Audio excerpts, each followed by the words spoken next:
आप सभी फ्रेंड्स का समय मेरे लिए कीमती है, इसलिए मैं पूरा प्रयास करूँगा कि इस वीडियो लेक्चर में अपनी बात को टू द पॉइंट रखूँ। यूनिवर्सिटी में हम लोग जो एग्ज़ामिनेशंस देते हैं और सिविल सर्विस में मेंस एग्ज़ामिनेशन की बात करें, तो वहाँ पे आंसर राइटिंग दोनों ही जगह डिफरेंट हो जाता है, जिसमें मेरे हिसाब से 3 मेजर फंडामेंटल डिफरेंस हैं। एक है वे ऑफ प्रेजेंटेशन कि हम लोग किस तरीक़े से प्रेज़ेंट करते हैं। फिर दूसरा है लेंथ ऑफ प्रेजेंटेशन, जैसे कि यूनिवर्सिटी एग्जामिनेशन में हम लोगों को लंबा आंसर लिखना होता है। फिर कॉन्टेक्स्ट ऑफ प्रेजेंटेशन, किस कॉन्टेक्स्ट में हम लोग दे रहे हैं। तो 3 चीज़ें हम लोग ध्यान रखेंगे, length of presentation, context of presentation और फिर वे ऑफ प्रेजेंटेशन। अब यूनिवर्सिटी एग्जामिनेशन में हमें जो बातों का ध्यान रखना चाहिए, पहले मैं उसी को डिस्कस कर देता हूँ क्योंकि ये ज़्यादा इम्पोर्टेंट है। अ, ये मैं पहले से नोट्स बनाया हूँ। पहली चीज़ तो ये कि स्पेशली इग्नू की बात की जाए, दूसरी यूनिवर्सिटी को अभी इसमें यदि इस चर्चा में इन्वॉल्व ना किया जाए तो भी, तो इग्नू के स्टूडेंट्स के मन में रहता है कि इग्नू का डिग्री शायद इतना इम्पोर्टेंट नहीं है या फिर वो पहले ही अपने मन में अपने ही बनाए हुए भ्रम को लेकर चलते हैं कि इग्नू का तो एग्ज़ामिनेशन है, तो हल्के में ले लेते हैं, बहुत हल्के में ले लेते हैं। तो ये मैं भी लिया था, इसलिए मैं बोलता हूँ कि जैसे कि जैसा मैं हूँ वैसा मतलब सो अन्य स्टूडेंट्स में ये गुण पाए जाते हैं। हम हम लोग जेनेटिकली भी 99.9% ही सेम है, तो ऐसा भाव मेरे मन में भी आया था कि इग्नू का एग्ज़ामिनेशन है, चलो हो जाएगा। तो पहली चीज़ तो ये कि not undermining the importance of IGNOU examinations, तो इस चीज़ का ध्यान रखेंगे। सेकंड चीज़ है कि हम लोग प्रयास करेंगे कि हमारा स्कोर जो है वो 60% से अधिक हो। ऐसा इसलिए भी क्योंकि बाद में चलकर यदि उसी विषय में पीएचडी करना हो तो भी हमारे लिए अ अच्छा रहता है। वैसे ठीक है, पीएचडी के लिए कहीं 55% भी लिखा हो, फिर आपका अपना कैटेगरी है क्या है। जैसे कि मेरा जनरल कैटेगरी, तो मेरे जनरल कैटेगरी में जो प्रिस्क्राइब्ड मार्क्स हैं, यदि मान लीजिए कि किसी जगह 55 भी लिखा हो सकता है, तो वहाँ पे क्या है कि 60% यदि स्कोर रहता है, तो वो एक पॉजिटिव इम्पैक्ट ही डालता है। तीसरी चीज़ कि स्पेशली सिविल सर्विस एस्पिरेंट्स जो यदि मेंस अपीयर कर चुके हैं मेंस एग्ज़ाम में, तो कहीं न कहीं माइंड में आता है कि 3 घंटे का एग्ज़ामिनेशन है और 5 क्वेश्चन्स अटेम्प्ट करना होता है। क्योंकि इसमें क्या है, इसमें लिखा रहता है कि अटेम्प्ट एनी 5 क्वेश्चन्स। तो लगता है कि 3 घंटे में 5 क्वेश्चन ये तो बहुत अधिक है टाइम, मगर ऐसा नहीं है।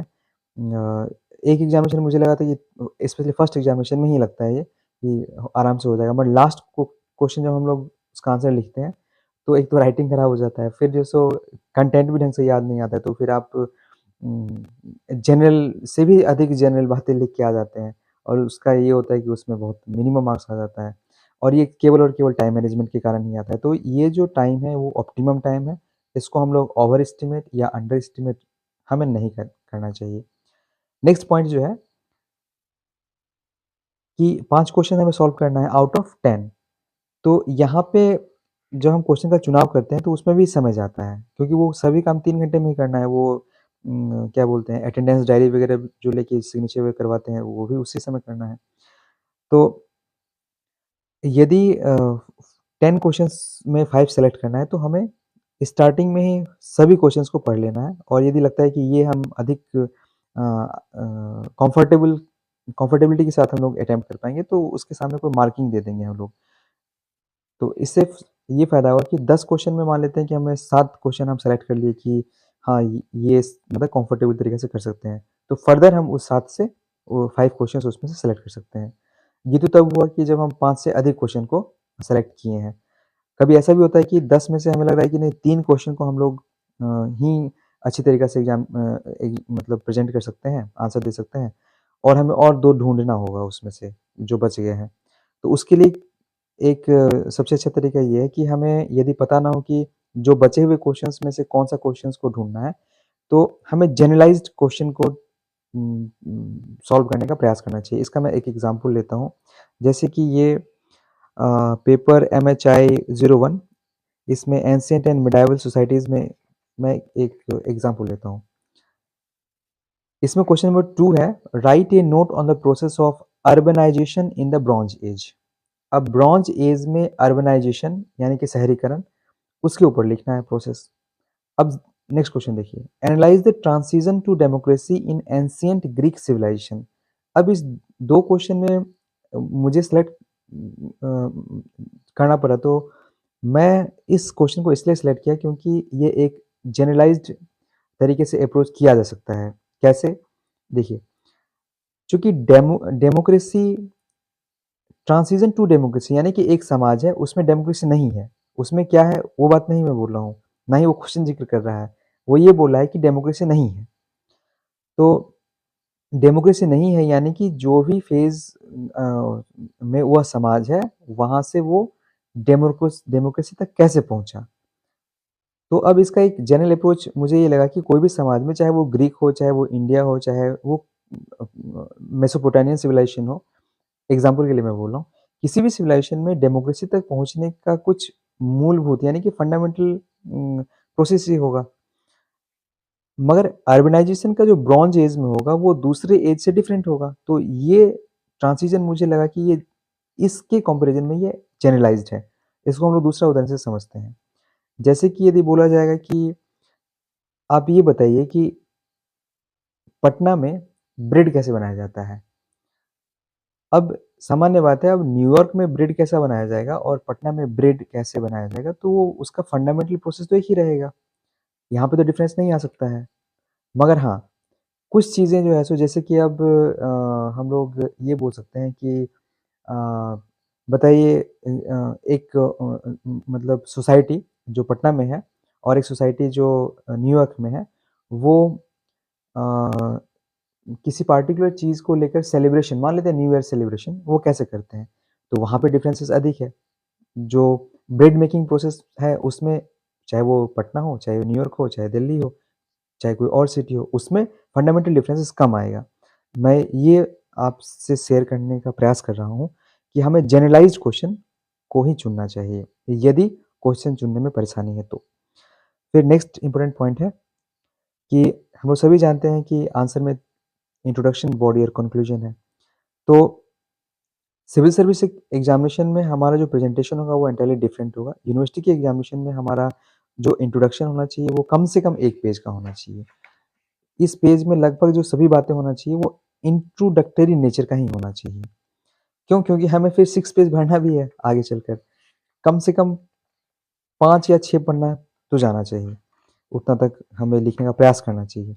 मैंने प्रयास किया तो मैं लगभग 5 पन्ना ही लिख पाया क्योंकि एक्चुअली मेरे पास कंटेंट का कमी था और दूसरी बात ये था कि मैं चाह रहा था कि कोई क्वेश्चंस मिस ना करूँ क्योंकि एक एग्ज़ामिनेशन में मैं क्वेश्चंस हाफ़ क्वेश्चन मिस कर गया था। यानी कि आधा ही उसका आंसर दे पाया था।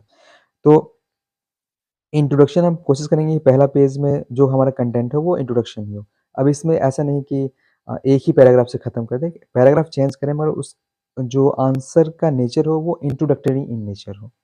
फिर बॉडी होगा, फिर कंक्लूजन। अब यूनिवर्सिटी एग्ज़ामिनेशन में इंट्रोडक्शन स्पेशली फर्स्ट पेज जो होगा, ये जो पेज है इसमें प्रेज़ेंटेशन बहुत ही अच्छी तरीक़े से होना चाहिए क्योंकि ये एक इम्पैक्ट छोड़ता है कि हाँ, स्टूडेंट ने बहुत ही अच्छी तरीक़े से लिखा है। अब बीच में आप टू द पॉइंट रहें तो अच्छा है, यदि टू द पॉइंट नहीं भी रह पाते हैं तो वैसे मैटर को आप बॉडी पार्ट में लिखें क्योंकि जो एग्ज़ामिनेशन चेक करने वाले होते हैं, वो फर्स्ट पेज को बहुत अच्छी तरीक़े से चेक करते हैं। एज़ ए टीचर भी मेरा अपना एक्सपीरियंस रहा है यूनिवर्सिटी का एज़ ए लेक्चरर के रूप में। चूँकि ठीक है मेरा टेक्निकल डिपार्टमेंट था तो आप सिविल इंजीनियरिंग में जब टीचिंग करते हैं तो वहाँ पे आपको नंबर्स के साथ, फ़ॉर्मूला के साथ मतलब आपको डील करना होता है, तो वहाँ पे डिफरेंट है मगर कुछ क्वेश्चन्स ऐसे होते हैं जिसमें पूछा जाता है डिस्क्रिप्टिव टाइप का, तो वहाँ पे स्पेशली एज़ ए टीचर भी ये ध्यान जाता है कि हाँ, स्टूडेंट ने इंट्रोडक्शन कैसे किया है, उसके बाद फिर बीच में थोड़ा-सा देखते हैं, फिर बाद में देखते हैं हाँ, ठीक है, ये मतलब अच्छी तरीके से प्रेज़ेंटेशन किया है। क्योंकि एक-एक लाइन करके पढ़ने का समय यूनिवर्सिटी प्रोफ़ेसर हो या लेक्चरर हो, उनके पास भी नहीं रहता है। हाँ, यदि कोई स्पेसिफ़िक चीज़ दिया गया है जैसे कि कहीं फ़ॉर्मूला यूज़ होगा जो कि साइंस सब्जेक्ट में स्पेशली रहता है या फिर कोई स्पेसिफ़िक डेट हो गया या फिर कोई ट्रीटी हो गई वो यदि हिस्ट्री में भी है तो वहाँ पे उनका नज़र जाएगा तो फिर तो उस चीज़ को वो भी डील करेंगे स्ट्रिक्टली। तो इस चीज़ का ध्यान रखेंगे कि इंट्रोडक्शन पार्ट और फिर कंक्लूजन पार्ट इस पे हमारा अधिक ध्यान रहेगा कि ये बहुत ही सुंदर तरीक़ा से हो। फिर नेक्स्ट पॉइंट ये है कि की पॉइंट जो है उसको हम लोग हाइलाइट करने का कोशिश करेंगे, जो कि हम इसमें भी देखेंगे। और प्रेजेंटेशन यदि फ्लो चार्ट में रहता है तो इसका 2 बेनिफिट होता है। एक तो ये कि जो टीचर होते हैं उनको चेक करना आसान हो जाता है कि फ्लो चार्ट में है प्रेजेंटेशन। और दूसरा ये कि आप यदि 5 टू 6 पेज का आंसर लिखना चाहते हैं तो ये आपका पेज भी कवर कर लेता है। तो मैं स्पेशली पेज कवर करने के लिए फ्लो चार्ट बनाता था, क्योंकि मुझे ऐसा लगता था कि कंटेंट तो ज़्यादा है नहीं, तो फ्लो चार्ट बना देंगे तो 1 पेज कवर हो जाएगा। तो आपको मैं दिखाऊँगा अभी इसको। फिर ज़्यादातर मैंने रेडियल रिप्रेजेंटेशन किया है, इसके अलावा भी अन्य प्रकार के पिक्टोरियल रिप्रेजेंटेशन या फिर अलग-अलग ज्योमेट्री के शेप्स को लेकर हम लोग प्रेजेंटेशन कर सकते हैं। जैसे कि 5 पॉइंट्स बताना हो तो पेंटागन बना देंगे, तो उस टाइप का प्रेजेंटेशन भी कर सकते हैं। वो हम लोग सिविल सर्विस एग्ज़ामिनेशन को लेकर एक डिफरेंट वीडियो ही है, उसमें हम लोग वीडियो में देख लेंगे। स्पेशली जो art of answer writing by Srishti Deshmukh ma'am का जो बुक है, उसके ऊपर भी हम लोग वहाँ चर्चा कर लेंगे। तो यहाँ पर देखते हैं नेक्स्ट पॉइंट। देखिए फर्स्ट पेज और लास्ट पेज इसमें कंटिन्यूटी तो बना ही रहेगा। और चूँकि 6 पन्ना के आसपास या फिर 5 पन्ने के आसपास लिखना है, तो जैसे कि यदि मैं ये पॉइंट लिखा और मुझे पता है कि यहाँ पे मैं मैटर लिखूँगा तो वो पूरा पेज यहाँ पर नहीं भर पाएगा, और यहाँ पे मैं फ्लो चार्ट बनाऊँगा। तो एक आइडिया हो जाता है कि हम जो कंटेंट लिखेंगे वो पेज के कितने पोर्शन तक जाके खत्म होगा। तो जैसे कि देखिए, इस लाइन को मैं चाहता तो यहाँ तक खींच के खत्म कर सकता था, मगर मैं थोड़ा लंबा खींचा, क्यों? क्योंकि मुझे इसको पेज को कवर करना है, तो इसलिए मैंने इसको इस लाइन को लंबा खींच दिया। क्योंकि यहीं तक रहता है तो फिर टीचर जो होता है उनको लगता है कि यार ये तो पेज बस यहाँ यहाँ थोड़ा लिख दिया, यहाँ पे ऐसे कर दिया। तो इस मैटर को भी डील करना होता है कि आपको मतलब ये जताना होता है कि हमने पेज को भी कवर किया है।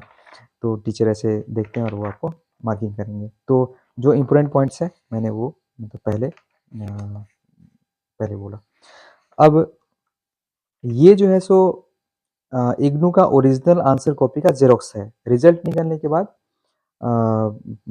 इग्नू ये फैसिलिटी देती है कि यदि आप अपने मार्क्स से संतुष्ट नहीं हैं तो आप रीवैल्यूएट करवाइए और उसके फ़ोटोकॉपी को भी आप मँगा सकते हैं। तो चूँकि मेरा रीजनल सेंटर पटना है, तो पटना में ये फैसिलिटी है कि वो ओरिजिनल कॉपी का ज़ेरॉक्स, यानी कि ये भी ओरिजिनल ही हुआ, उसको जो है सो बाय स्पीड पोस्ट वो भेजते हैं। ये स्पीड पोस्ट के माध्यम से वो भेजते हैं। ये कहाँ गया मेरा? ये है, टू आनंद कुमार प्रभाकर। ये रीजनल सेंटर पटना, ऐसे करके वो भेजते हैं। अब हाँ, इसको हम लोग थोड़ा-सा देखते हैं।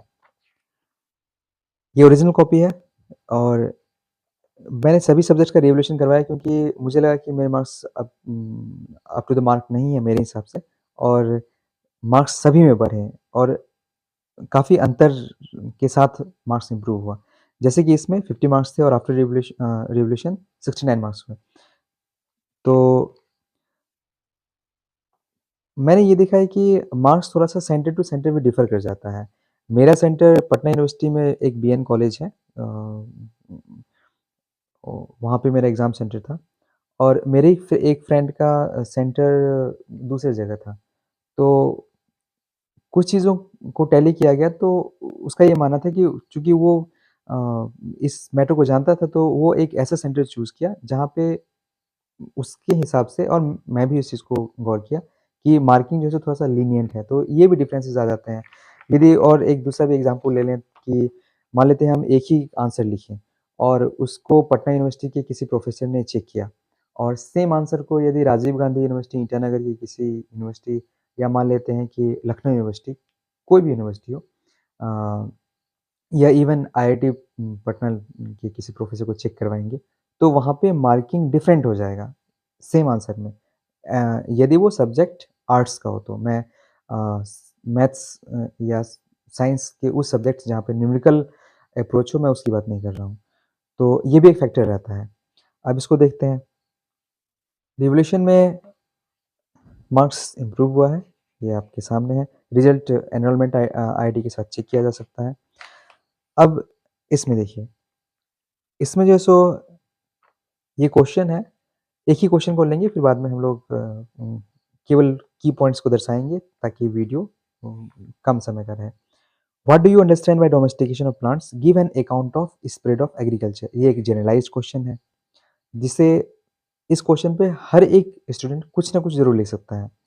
तो डोमेस्टिकेशन ऑफ प्लांट्स का इसका थोड़ा-सा डेफिनिशन हो गया। ये भी एक इंट्रोडक्टरी है मगर इसको मैंने इस एरो मार्क्स के साथ इसलिए प्रेज़ेंट किया। एक तो ये कि मैं चाहता था कि अ, पेज को मैं अधिक यूज़ कर पाऊँ इसके माध्यम से, जैसे कि यहाँ पे गैप हो गया, फिर गैप हो गया, फिर गैप हो गया। अब पैराग्राफ में क्या होता है कि इतना गैप हो गया आप लिख नहीं सकते हैं। तो प्रेज़ेंटेशन में एक थोड़ा-सा एक लाइट फीलिंग भी आया कि ठीक है गैप करके लिखा है, और टू द पॉइंट वाली फीलिंग भी आया कि ये टू द पॉइंट है।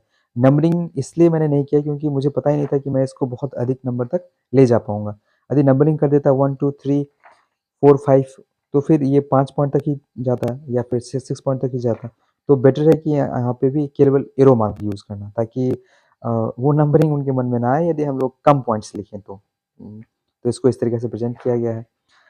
अब जैसे कि मैंने पहले बोला था कि रेडियल प्रेजेंटेशन यानी कि जैसे कि एक सर्किल हो गया, हम लोग ऐसा लग रहा है कि ये पॉइंट जो है सो इसके रेडियस से निकल के आ रहा है, उसको रेडियल प्रेजेंटेशन बोलते हैं। तो अब फैक्टर्स डोमेस्टिकेशन ऑफ प्लांट्स। तो डोमेस्टिकेशन ऑफ प्लांट्स जब हम लोग करेंगे तो कौन-सा फैक्टर हम लोग देखेंगे? हम लोग ये देखेंगे कि हमें उससे न्यूट्रिशनल वैल्यू मिल रहा है कि नहीं मिल रहा है, मेडिसिनल यूज़ है कि नहीं, सॉइल एंड वाटर फैक्टर देखेंगे। क्योंकि अ, हमारी ज्योग्राफी है, उस ज्योग्राफी के हिसाब से हम प्लांट को सेलेक्ट कर पा रहे हैं कि नहीं कर पा रहे हैं।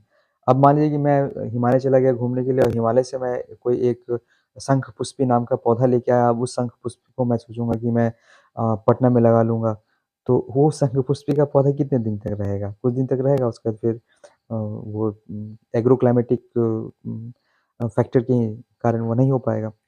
फिर इस पॉइंट को, जैसे कि इस लाइन को मैंने थोड़ा-सा नीचे तक खींचा ताकि इस पेज को कवर कर पाऊँ, और यहाँ पे लिखा ईज़ी ऑफ कल्टीवेशन, क्योंकि हम डोमेस्टिकेट उसी को कर पाएँगे जो हमारे बस की बात होगी। यदि वो कल्टीवेट करना बहुत ही मुश्किल होगा तो निश्चित रूप से वो हम डोमेस्टिकेट उस चीज़ को नहीं कर पाएँगे। ये तो हम लोग एनिमल्स में भी देखते हैं कि हम लोग उसी जानवर को डोमेस्टिकेट कर पाए हैं जिसके तहत हम एक ईज़ीनेस फ़ील किए हैं।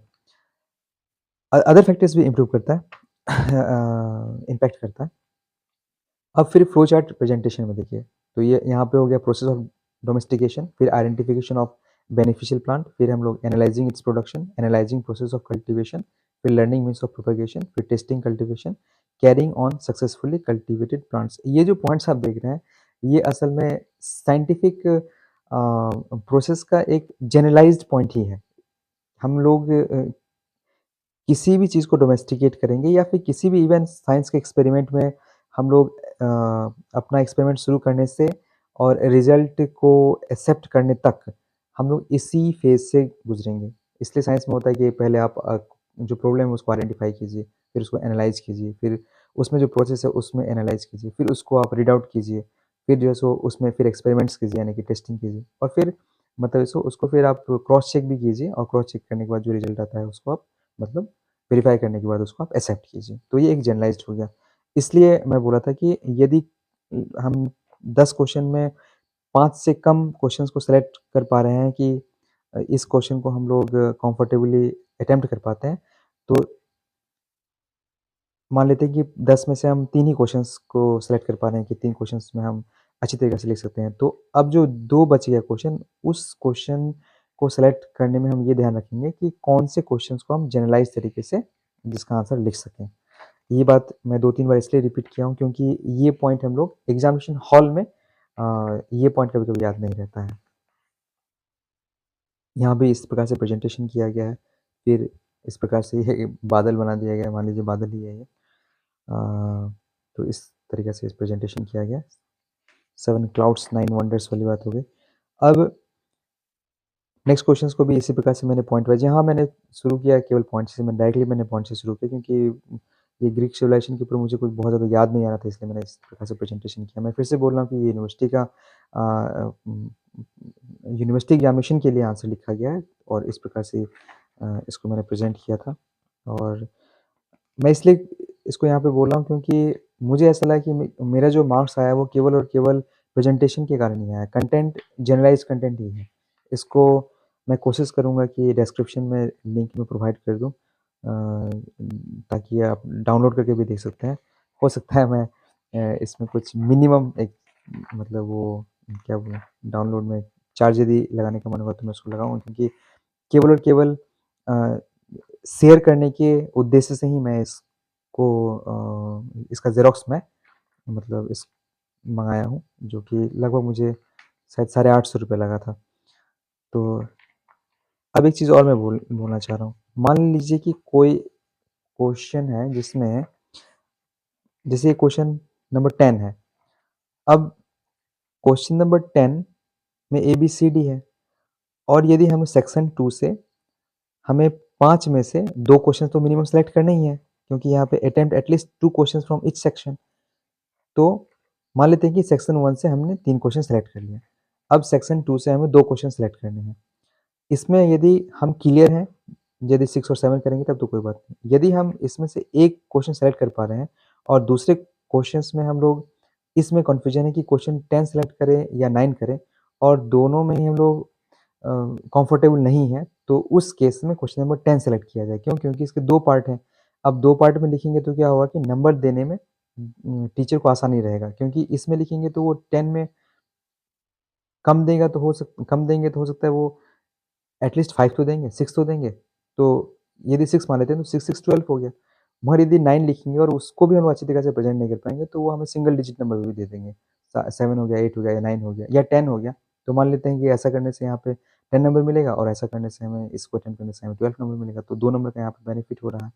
और कभी-कभी ये होता है कि 60% मार्क्स आपके 1 नंबर के कारण भी पूरा नहीं हो पाता है। मेरे कई ऐसे फ्रेंड हैं जिनका 60% मार्क्स इसलिए नहीं पूरा हो पाया क्योंकि टोटलिंग में सिर्फ़ 1 नंबर कम रह गया। तो इसलिए हम लोग 1 नंबर हो या 2 नंबर हो उसका ध्यान रखेंगे। और इसको इस तरीके से प्रेज़ेंट किया गया। देखिए इसको मैं थोड़ा-सा कुछ पॉइंट मैं इसको यहाँ पे दिखाना चाहता हूँ। मुझे इस चीज़ को प्रेज़ेंट करना था और मुझे पता था कि मैटर मेरे पास कम है। टॉपिक देख लेते हैं, social orders and their conflicts in Roman empire.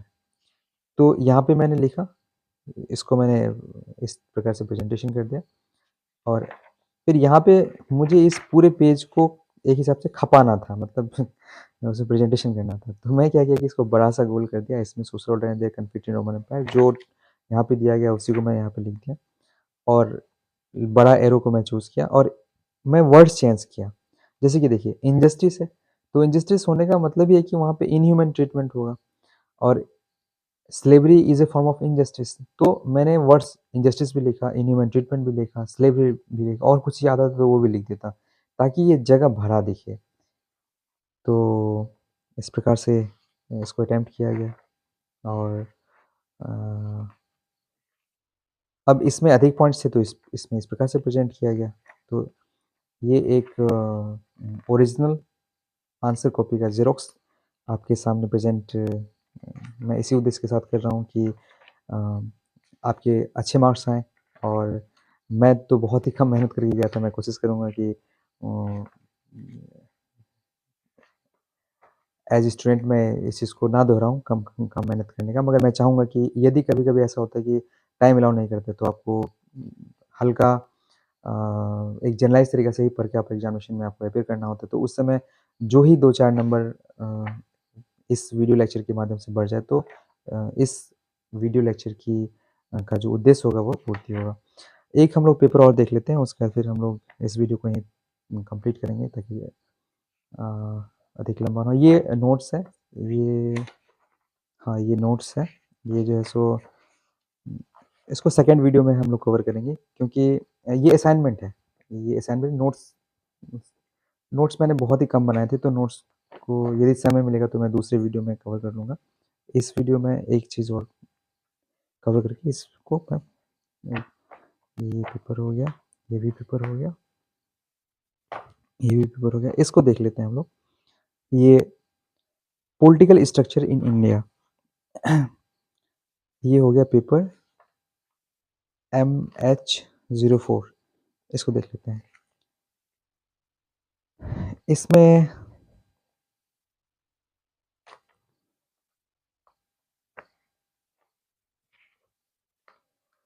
एक क्वेश्चन को देखते हैं। What were the various mechanism adopted by the colonial state to legitimise its role in India? ठीक है, 20 नंबर क्वेश्चन से देखते हैं। इसमें 67 मार्क्स मिला है और असाइनमेंट में ठीक-ठाक मार्क्स मिले हैं और टोटल 71% मार्क्स स्कोर हुआ है, जो कि ठीक-ठाक है। मुझे लगता है कि मैं जितना मेहनत किया हूँ उसके हिसाब से ठीक-ठाक नहीं, वो मतलब भगवान का आशीर्वाद मुझे लग रहा है। तो अब क्वेश्चन नंबर 4 को देखते हैं यहाँ पे। क्वेश्चन नंबर 4 देख लेते हैं यहाँ पे। हाँ, चला गया क्वेश्चन नंबर 4, पहला ही क्वेश्चन 4 है। देखिए, अब कॉलोनियल स्टेट, चूँकि इस क्वेश्चन में मुझे बात बनाना था, तो अब कॉलोनियल स्टेट के बारे में मैंने लिखा कि कौन-कौन सा नाम है, क्योंकि मुझे पता था कि इसमें मैटर उस समय मेरे मन में बहुत अधिक नहीं आ रहा था। तो कॉलोनियल स्टेट स्टेट इसको थोड़ा एक्सप्लेन करेंगे। जब बहुत अधिक समझ में ना आए तो जो वर्ड मिले उससे हम लोग यदि उसी को इलैबोरेट करना शुरू कर देते हैं, उसी को हम लोग यदि थोड़ा-सा एक्सप्लेन करके या फिर 1-2 सिनोनिम्स वर्ड्स के सहारे भी यदि हम लोग क्वेश्चन को आगे बढ़ाते हैं, तो कुछ पॉइंट्स वैसे ही हमारे मन में आता है, क्योंकि उतना हम लोग एटलीस्ट ग्रेजुएशन तक तो पढ़े ही होते हैं या सुने ही होते हैं। तो इसलिए जो सो हम लोग एटलीस्ट कलम को लेके बैठे ना, लिखना शुरू करें। तो कॉलोनियल स्टेट हो गया, जिसमें हम लोग पुर्तगीज़, डच, फ्रेंच, ब्रिटेन ये सब नाम आ गए। अब क्वेश्चन क्या पूछ रहा है, what were the various mechanisms adopted by the colonial state to legitimise its role in India? तो लेजिटिमाइज़ यानी कि कुछ ना कुछ यहाँ पे एक्ट्स का बात हम लोग मेंशन कर सकते हैं। तो ये एक इंट्रोडक्शन है, इसमें एक बिल्कुल सामान्य रूप से जनरलाइज़्ड बात किया गया है। हम लोग इसको देख देख भी लेते हैं एक पेज को। Colonial state tried various mechanisms to legitimize its role in India. Even they successfully executed it. They came here for the purpose of trade, but taking advantages of situations prevailing in those days, they started finding ways to establish colonies and imposing their rule. But the most important was to earn permissions of trade from provincial kings.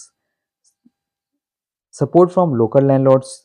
अब ये देखिए यहाँ पे हम लोग बातें बना रहे हैं, क्योंकि प्रोविंशियल किंग्स तो है ही, क्योंकि उस समय बहुत सारे प्रोविंसेस रहे होंगे, लोकल लैंडलॉर्ड्स रहे होंगे। इसमें आप और भी कुछ वर्ड्स ऐड कर सकते हैं, जमींदार भी ऐड करेंगे ताकि क्वेश्चन जो है सो आंसर थोड़ा-सा लंबा हो। They obtained different permissions like Portuguese obtained it from local king of Cochin. ये फैक्ट मुझे पता था इसलिए मैंने लिखा। British obtained it from Gujarat, Surat में जो हुआ था। In year 16 uh, 612 AD first जो क्या बोलते हैं, जो परमिशन मिला था वो सूरत में उन्होंने फैक्ट्री सेटअप किया था। और वैसे परमिशन उनको पहले मिल गया था, फैक्ट्री सेटअप जो है सो 1613 में हुआ था। तो for trade, they successfully carried out trade and earned huge profit margin. Though the economy they earned, they started influencing and interfering the rules of trade and commerce. अब ट्रेड भी लिखा मैंने, कॉमर्स भी लिखा है यहाँ पे क्योंकि मुझे लंबा करना था। They explore and their good command over science and technology. अब हम लोग जानते हैं कि वेरियस मैकेनिज्म में वो साइंस एंड टेक्नोलॉजी की हेल्प से ही तो चीज़ों को आगे ले चलेंगे, तभी तो वो उस चीज़ में आगे बढ़ेंगे, तो बाद में लेगिटिमाइज़ करेंगे। जैसे कि वो यहाँ तक पहुँचे, वो अपना डोमिनेंस स्थापित किए, तो वो जो डोमिनेंस स्थापित किए, वो किसके माध्यम से स्थापित किए? वो साइंस एंड टेक्नोलॉजी के माध्यम से स्थापित किए। जैसे कि उनका नेवी काफ़ी स्ट्रॉन्ग था, तो नेवी स्ट्रॉन्ग था वो साइंस एंड टेक्नोलॉजी के कारण था। तो they explore they and their good good command over science and technology, especially waterways, communication, and war tools and techniques provided age. They try to institutionalize different concept and try to gain support by means of hook or by crook। इस प्रकार से इसको एक generalised बातों में लिखा गया। फिर यहाँ पे डिफरेंट चार्टर एक्ट यहाँ पे लिख दिया गया है। फिर इस प्रकार जो प्रेजेंट किया गया है, ये जो प्रेजेंटेशन है वो अच्छा ज़रूर लग रहा होगा, मगर इसके पीछे एक उद्देश्य ये भी था कि कैसे इस पेज को भरा जाए। तो इस प्रकार भी जो है सो हम लोग प्रेजेंटेशन कर सकते हैं। जैसे कि एक पॉइंट देख लीजिए, gained support of local Indians by means of greed, policy of carrot and stick, policy of divide and rule. तो एक ही चीज़ को जो है सो हम लोग प्रेजेंट कर रहे हैं यहाँ पे, क्योंकि policy of carrot and stick कहाँ पे लागू होगा? जहाँ लोगों में ग्रीड होगा। Policy of divide and rule कहाँ पे लागू होगा? जहाँ पे लोगों में ग्रीड होगा। तो इस चीज़ को यहाँ पे प्रेजेंट किया गया है ऐसे। और चूँकि इस आंसर में देखिए केवल 4 पन्ना ही लिखा गया है, ठीक है?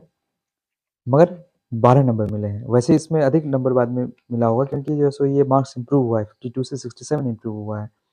तो निश्चित रूप से इसमें कम से कम मैं एक्सपेक्ट करता हूँ कि इसमें 14 या 15 मार्क्स बाद में दिए होंगे।